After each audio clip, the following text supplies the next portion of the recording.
destaque no Panorama CBN. Brasil estagnado repete pior posição em índice de corrupção da Transparência Internacional. Governo quer reunião com o presidente da Câmara para discutir sobre a escala 6x1. CNJ recebe nova denúncia de importunação sexual envolvendo ministro do STJ. Polícia de São Paulo investiga a extensão da rede de pornografia e possíveis novas vítimas do piloto preso. Governo de Cuba suspende fornecimento de combustível de aviões em aeroportos. Panorama CBN. Oi, tudo bem? Eu sou Bianca Santos e esse é o Panorama CBN da manhã de terça-feira, 10 de fevereiro de 2026. Eu te conto em menos de meia hora o que de mais importante acontece no Brasil e no mundo. Vamos juntos. Começo contando que o Brasil ficou estagnado e repetiu a pior posição no índice de corrupção da Transparência Internacional. É o que aponta o Índice de Percepção da Corrupção de 2025, que foi divulgado nessa madrugada. No ano passado, o Brasil repetiu a segunda pior nota, 35 pontos, da série histórica iniciada em 2012. Esses pontos numa escala de 0 a 100. De acordo com o relatório, o Brasil continua na posição 107, entre 182 países e territórios analisados. Em relação a 2024, o Brasil subiu apenas 1 ponto, variação considerada estatisticamente insignificante pelos elaboradores do indicador. Para que fique bem claro, na escala do IPC, quanto menor for a nota, maior é a percepção de corrupção. O índice é formado com base em até 13 indicadores independentes que avaliam a percepção de especialistas, pesquisadores e executivos sobre comportamentos corruptos no serviço público e mecanismos de prevenção dessa prática criminosa. E a presidente do TSE, ministra Carmen Lúcia, deve apresentar hoje aos presidentes dos tribunais regionais a proposta de um código de conduta para juízes eleitorais. Na semana passada, eu lembro que a ministra adiantou que o programa terá 10 regras para assegurar um comportamento legítimo, confiável e transparente de juízas e juízes nas campanhas. A ministra Carmen Lúcia foi nomeada pelo presidente do Supremo Tribunal Federal, Edson Fachin, também relatora do Código de Conduta e Ética do STF. Só que esse código está travado, né? A primeira reunião para tratar do assunto estava prevista para acontecer na quinta-feira agora, mas ela foi cancelada depois que os ministros Alexandre de Moraes e Dias Toffoli descartaram a necessidade do Código de Conduta. Lembrando que os dois ministros têm sido criticados por causa dos desdobramentos do caso Master. Como relator, Toffoli tomou decisões controversas sobre o inquérito e os irmãos dele tinham negócios no resort com um cunhado do banqueiro Daniel Vorcaro. E no caso de Alexandre de Moraes, o escritório de advocacia da mulher dele tinha um contrato milionário com o Banco Master. Hoje, a CPI do crime organizado pode votar a convocação de Viviane Bassi e dos irmãos de Dias Toffoli. Sobre o Master, os desdobramentos não acabam nunca, né? Bom, ontem, quem falou sobre o caso foi o presidente do Banco Central, Gabriel Galípolo. A Nadédia Calado passou por isso no Panorama da Noite e eu vou dar só uma relembrada. Em meus questionamentos sobre eventual omissão, Galípolo saiu em defesa da atuação do Banco Central no processo. Em janeiro, também o diretor de fiscalização começa a levantar dúvidas sobre algumas negociações de carteira. O que soou estranho para o diretor de fiscalização era a formação de novas carteiras. Se você está com dificuldade de liquidez, como é que você está formando uma nova carteira? Em fevereiro, constitui um grupo específico para fazer uma diligência e analisar essas carteiras. Em março, esse grupo apresenta uma primeira versão para o diretor de fiscalização, onde não encontra evidências que corroborem a existência da carteira. O Banco Central não faz notícia de crime, não determina que aconteceu um crime. Isso é a função da polícia e da justiça e do Ministério Público. Gabriel Galípolo, ao detalhar a liquidação do Banco Master, diz que não é crime prometer pagamento de juros bem acima do que é praticado pelo mercado, como anunciava o banco de Daniel Vorcaro. Outro desdobramento foi o seguinte: o diretor jurídico do BRB, Jacques Veloso de Mello, renunciou ao cargo. Foi ele quem assinou um parecer sobre a compra do Banco Master pelo Banco de Brasília. Na ocasião, ele gravou um vídeo para a circulação interna do banco, dizendo que tinham sido tomadas medidas para que não houvesse prejuízo aos funcionários e controladores do Banco de Brasília. Segundo o Banco Central, o BRB teve um prejuízo estimado de 5 bilhões de reais com carteiras fraudadas do Banco Master. E ainda, no Maranhão, o presidente do Tribunal de Justiça, José Ribamar Frois Sobrinho, revelou que os depósitos da corte no BRB pagam os penduricalhos dos magistrados. A revelação foi feita durante uma reunião em que o desembargador justificou por que transferiu 2 bilhões e 800 milhões de reais do Banco do Brasil para o BRB. O Banco do Brasil remunera essa conta, remunerava a nossa conta, essa conta de depósito judicial, cerca de 3 milhões de reais por mês. A remuneração atual, ela ultrapassou 13 milhões de reais. Ou seja, em um mês de remuneração com o BRB, a gente praticamente tem 3 vezes o que era remunerado, 4 vezes o que era remunerado pelo Banco do Brasil mensalmente. Esse dinheiro de remuneração dessa conta, excelências, é ele que integra o FERJ.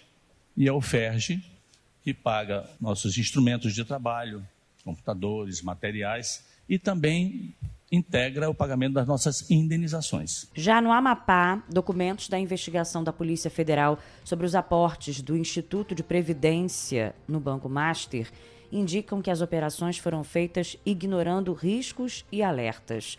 A Polícia Federal apontou que os dirigentes investigados tinham papéis específicos para que isso se concretizasse. As informações, nesse caso do Amapá, foram publicadas pela colunista do Globo e comentarista da CBN, Malu Gaspar. O Fundo de Previdência de Servidores do Amapá investiu 400 milhões de reais no Banco Master. Pelas regras, esse investimento não tinha cobertura do Fundo Garantidor de Crédito.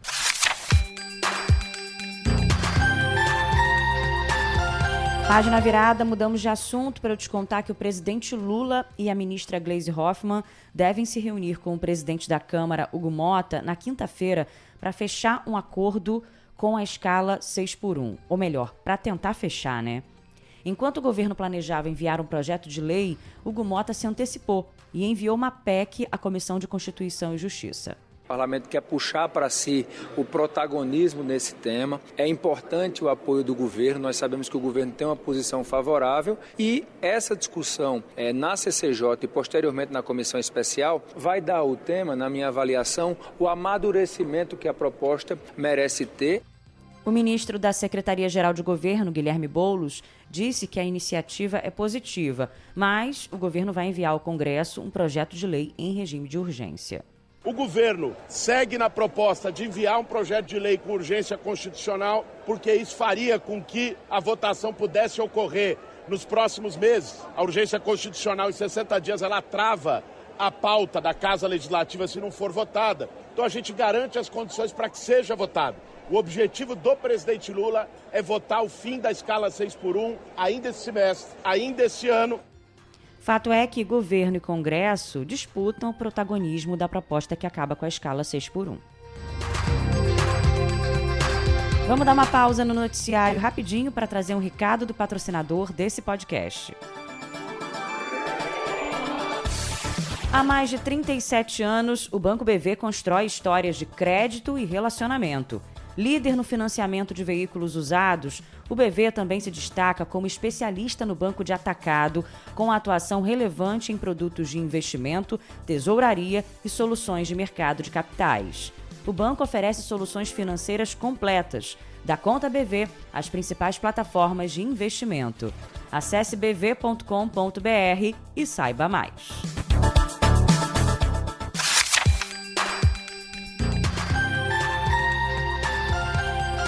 De volta ao noticiário, para você saber que o Conselho Nacional de Justiça recebeu uma nova denúncia de assédio sexual contra o ministro do Superior Tribunal de Justiça, Marco Buzzi.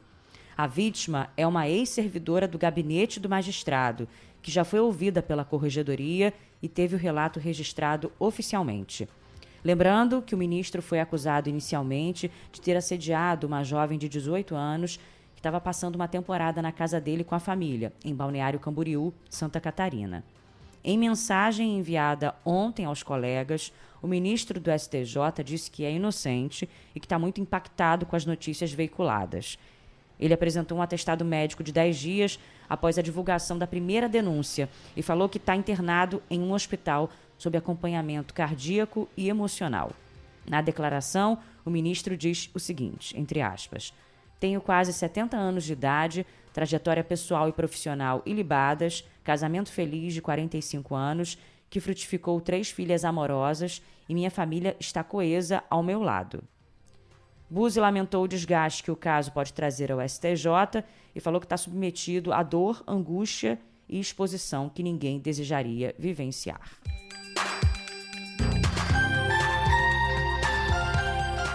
A polícia de São Paulo vai investigar a extensão da rede de pornografia e possíveis novas vítimas do piloto preso no aeroporto de Congonhas. Que caso esse também, né? Os investigadores começaram a analisar os dispositivos eletrônicos e documentos apreendidos também na operação que prendeu Sérgio Antônio Lopes, de 62 anos. Piloto da Latam, ele foi preso dentro do avião pouco antes de comandar um voo para o Rio de Janeiro. Ele é suspeito de explorar sexualmente ao menos 10 crianças e adolescentes. A polícia diz que encontrou no celular do piloto provas de que ele armazenava e compartilhava vídeos de menores. Os investigadores chegaram até o piloto a partir do depoimento de uma mãe, que fez uma denúncia depois que viu a filha gravando vídeos íntimos para compartilhar em um aplicativo de mensagem. Ela surpreendeu a filha fazendo vídeos. Ela não sabia o que estava acontecendo, a filha também não quis falar, começou a chorar e acabou que a gente fez o boletim, descobriu quem era e começamos essa investigação. Essa foi a delegada Ivalda Aleixo, do Departamento de Homicídios e Proteção à Pessoa de São Paulo, que falou também que o piloto agia há pelo menos 8 anos. Os investigadores contaram que encontraram com ele recibos de pagamentos por Pix, uma chave de motel e um RG que ele usava para entrar com menores nesses lugares. Os policiais também prenderam uma avó suspeita de aliciar as netas em troca de dinheiro e a mãe de uma criança que, segundo a polícia, tinha material de pornografia infantil armazenado no celular. O piloto pagava de R$30 a R$100 para receber imagens das vítimas enviadas por mães, avós ou até mesmo pelas meninas que tinham entre 8 e 16 anos. E olha só, o Globo está contando hoje que o governo brasileiro está preparando regras que proíbem o acesso de jovens a jogos de azar, pornografia e conteúdo similar online, avançando com novas restrições aprovadas no ano passado, enquanto nações ao redor do mundo consideram limites mais rígidos para o uso de redes sociais por crianças e adolescentes.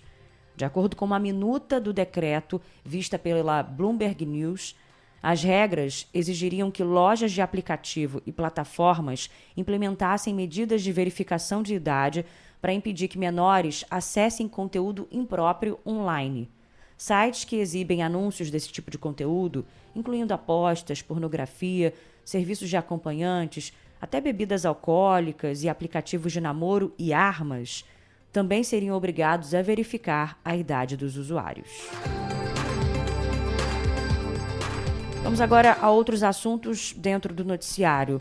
A polícia vai retomar os depoimentos do caso da professora que morreu depois de nadar na piscina de uma academia na zona leste de São Paulo. A principal suspeita é de intoxicação. O marido da professora e um adolescente de 14 anos estão internados em estado grave e há ainda o caso de uma mulher que está na UTI. Ontem, a TV Globo divulgou imagens de câmeras de segurança que registraram que, antes de a aula começar, um homem manipulou o material em um espaço da academia. Segundo a polícia, ele é o manobrista. Depoimentos dele e dos donos da academia eram esperados ontem, mas eles não compareceram. A subprefeitura de Vila Prudente interditou preventivamente a academia e informou que encontrou irregularidades na documentação da empresa e, por isso, foi iniciado o processo de cassação da licença. O Ministério Público deu um prazo de 20 dias para a Polícia de Santa Catarina refazer os depoimentos e esclarecer a suspeita de coação e ameaça em relação ao caso do cão Orelha. A promotoria aponta que o material reunido até agora apresenta lacunas que impedem que o órgão forme uma opinião sobre o que aconteceu. Após cumprir as diligências solicitadas, A Polícia Civil deve devolver o inquérito ao Ministério Público, que vai decidir se oferece ou não a denúncia. E termina hoje o prazo de 5 dias para que o ex-goleiro Bruno se apresente ao sistema penitenciário para oficializar o retorno ao regime semiaberto. Se não fizer isso, ele pode ser preso. O ex-atleta, condenado pelo assassinato de Elisa Samúdio, teve a liberdade condicional cassada pela Justiça do Rio de Janeiro, depois que ele festejou nas redes sociais o retorno ao Maracanã, dessa vez como torcedor do Flamengo.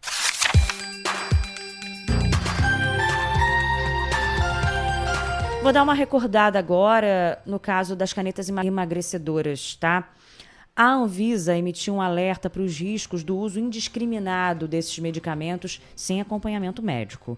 Autoridades de saúde investigam se 6 mortes e 200 casos de pancreatite estariam associados a injeções para perda de peso.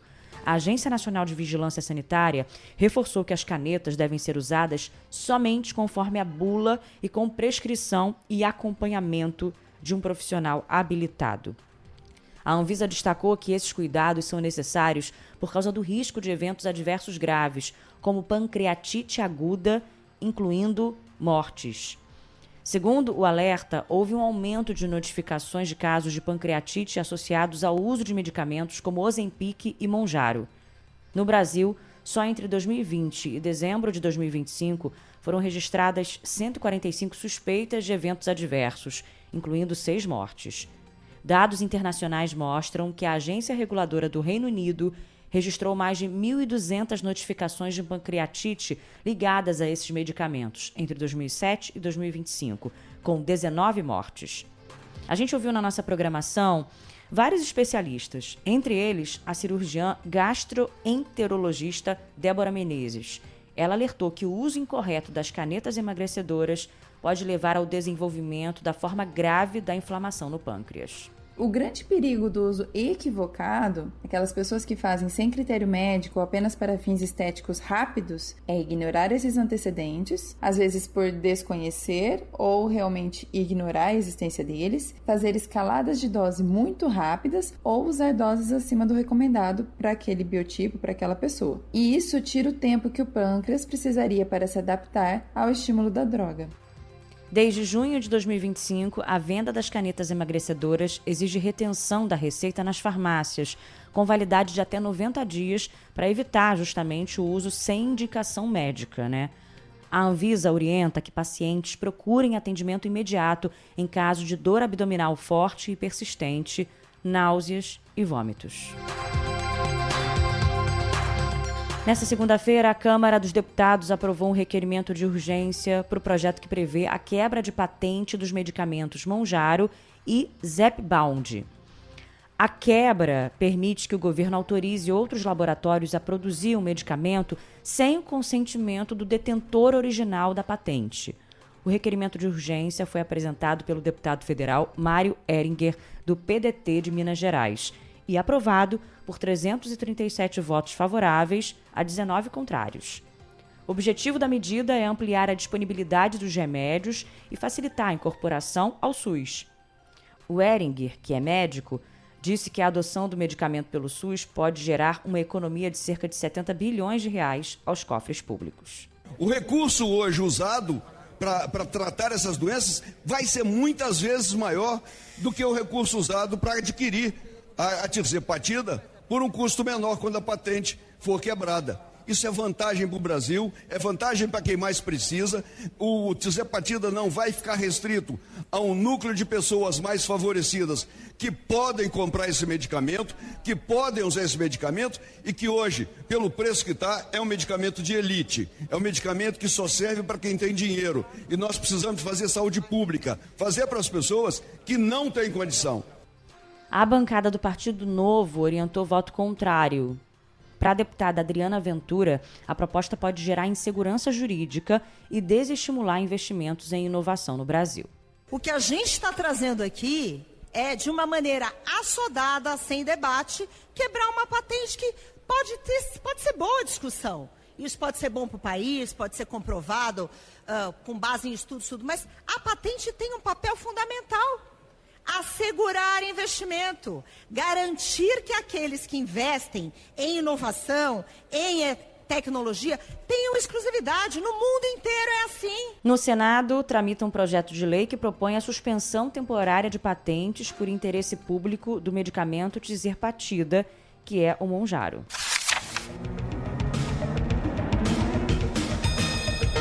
Agora os destaques internacionais. O governo de Cuba anunciou que vai suspender o fornecimento de combustível de aviões em aeroportos a partir de hoje. As companhias aéreas que quiserem voar para a ilha terão que levar combustível suficiente para a viagem de volta ou fazer escalas em países vizinhos. A crise energética foi provocada pelo fim do fornecimento de petróleo da Venezuela por pressão dos Estados Unidos. A falta de combustível também provoca escassez de alimentos e remédios, redução no transporte público e racionamento de energia. Todos os dias, a maior parte do país fica horas sem energia elétrica. Os blackouts podem durar até 15 horas. Cuba precisa de cerca de 100 mil barris de petróleo por dia para manter a economia funcionando, mas produz somente 40 mil. A Venezuela era o principal fornecedor, mas parou as entregas em dezembro por decisão dos Estados Unidos. A pressão americana aumentou depois da captura do ditador Nicolás Maduro. Donald Trump também anunciou que iria impor tarifas contra qualquer país que mandasse petróleo para os cubanos. O México, que tinha virado o principal fornecedor, anunciou ontem a suspensão das vendas. A presidente Claudia Sheinbaum disse que quer evitar impactos à própria economia, mas chamou de injustas as ameaças de tarifas e enviou 2 navios com 800 toneladas de ajuda humanitária.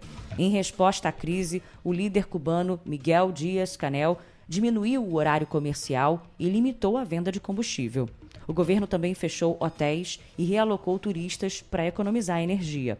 O presidente americano Donald Trump já repetiu várias vezes que Cuba é uma nação falida e disse que o regime cubano precisa aceitar um acordo antes que seja tarde demais. O primeiro-ministro de Israel, Benjamin Netanyahu, está a caminho de Washington para incentivar o presidente Donald Trump a ampliar o escopo das negociações nucleares de alto risco com o Irã. As negociações foram retomadas na semana passada, tendo como pano de fundo um reforço militar dos Estados Unidos. Israel há muito tempo defende que o Irã cesse todo o enriquecimento de urânio, reduza o programa de mísseis balísticos e rompa laços com grupos militantes em toda a região. O Irã sempre rejeitou essas exigências, dizendo que só aceitaria algumas limitações em seu programa nuclear em troca do alívio de sanções. Não está claro se a repressão sangrenta do Irã contra protestos em massa no mês passado ou o deslocamento de grandes meios militares dos Estados Unidos para a região tornou os líderes iranianos mais abertos a um compromisso, ou se Trump está interessado em ampliar negociações que já são difíceis. Netanyahu, que vai continuar em Washington até pelo menos amanhã, passou décadas da carreira política pressionando por uma ação mais dura dos Estados Unidos contra o Irã. Esses esforços tiveram êxito no ano passado, quando os Estados Unidos se juntaram a Israel em 12 dias de ataques contra instalações militares e nucleares iranianas. E a possibilidade de novas ações militares contra o Irã deve surgir nas discussões nesta semana.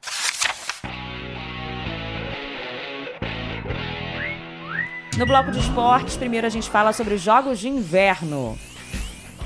A equipe do Brasil estreou no momento em que eu estava gravando o podcast nos Jogos Olímpicos de Inverno de Milão e Cortina, na Itália, e foi no Ski Cross Country.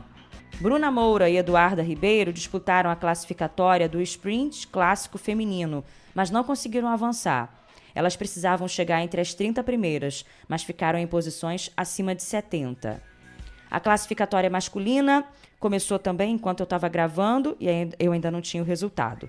Nessa modalidade, as medalhas serão disputadas hoje mesmo, para quem chegar à final. E sobre o quadro de medalhas, após 4 dias de competições, a Noruega lidera com 3 ouros e um total de 6 pódios. Suíça e Japão apareciam em seguida, no momento em que eu estava gravando. A Itália, anfitriã dos Jogos de Inverno, aparecia na 6ª posição, com uma medalha de ouro e 9 no total. Vitória e Flamengo abrem hoje às 9h30 da noite a 3ª rodada do Campeonato Brasileiro. E tem mais, o Mirassol encara o Cruzeiro, O jogo está marcado para as 7 da noite. Chapecoense e Curitiba, Atlético e Remo jogam às 8 da noite. Vasco e Bahia e São Paulo e Grêmio se enfrentam às 9h30 da noite. Todos esses jogos nesta quarta-feira, não hoje, tá? Para fechar, o brasileiro Hugo Calderano alcançou a 2ª colocação no ranking mundial de tênis de mesa pela primeira vez na carreira. Essa é a primeira vez que um atleta de fora do eixo Ásia-Europa chega a essa posição. Legal, né? A lista atualizada foi divulgada pela Federação Internacional de Tênis de Mesa. Calderano agora é o número 2 do mundo, atrás apenas do chinês Wang Chuqin. Dale, Brasil!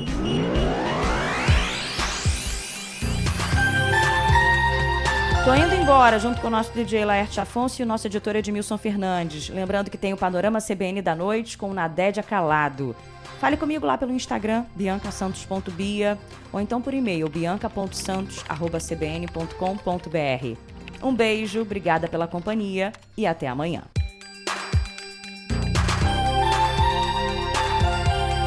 Panorama CBN.